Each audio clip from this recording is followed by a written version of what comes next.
Today, lesson 93, we're going to use the discriminant to determine the nature of roots of a quadratic function. Now, this is basically a multiple choice problem. Okay, there's three possible answers. If it asks for the types of answers, what types of answers will you get to this quadratic function? Do not solve. Yeah. What kind of answers are we going to get? All right. The three choices are either two real answers that are conjugates of each other, one real answer that's the same, 1/2 and 1/2, square root of 3 over 2, square root of 3 over 2. They're the same answer. All right? Or there's two complex roots, meaning there's an I in it. Okay? And if we take a look, the discriminant is this part of the quadratic formula. So when I say the discriminant, I'm talking about this thing here. It's named that because it allows us to discriminate the types of answers we get. That's why it gets called the discriminant. All right? Special name given to the quadratic formula structure, b squared minus 4ac. The question here comes out to why. Let's take a look at the three possibilities of what could happen to the discriminant. The discriminant's value could be greater than 0, equal to 0, or less than 0. Let's imagine that it's greater than 0. I'm going to get negative b plus or minus the square root of some positive number over 2a. Alright?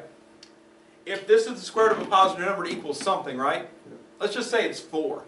Because 4 is easy, right? Square root of 4 is 2.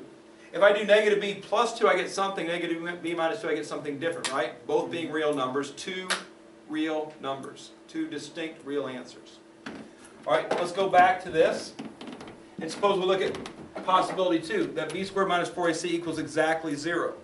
That equals exactly 0, we're going to get negative b plus or minus the square root of 0 over 2a. Right, what's the square root of 0? 0. What's negative b plus 0? Negative b. What's negative b minus 0? Negative b. We get one real root. We get the same answer happening twice. Sometimes it's referred to as a double root because it happens twice. But if it's plus and minus 0, plus 0 makes negative b, minus 0 makes negative b. In fact, there's one real root. We actually know what it is, negative b over 2a.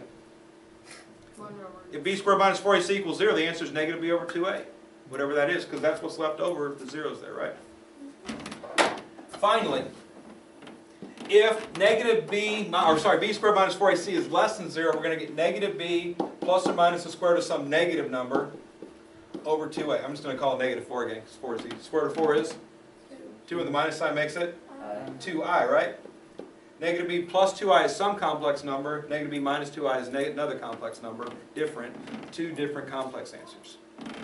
So that's it. That's all we're expected to do. So if it asks us to tell what kinds of answers there are, evaluate b squared minus 4ac, determine what kind of number it is, positive, equals 0, or negative, and then give me the correct type of structure based on that.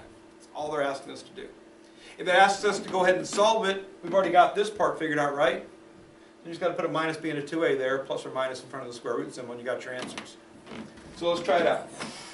Example 93.1. What kind of solutions does the equation x squared equals negative 4x plus 2 have? Question mark. Do not solve. Period. All right. So. Question. Can I use the quadratic formula on this current structure? No. No, because it does not Equals 0. equal 0. So first thing I want to do is move that. So x squared plus 4x minus 2 is equal to 0. What I want to do, if I'm trying to find the kind of solutions without solving, is simply evaluate b squared minus 4ac. b squared is going to be positive 16. Remember, b squared is always positive. Regardless of b's value, you square a number, you're going to get a positive. Minus 4 times a times c. A is positive 1, c is negative 2. Negative 4 times 1 times negative 2 makes positive 8. 16 plus 8 is equal to 24. 24 is a number greater than 0, which tells me there are two real roots. That's all they're asking you to do when they say what kind of answers are there.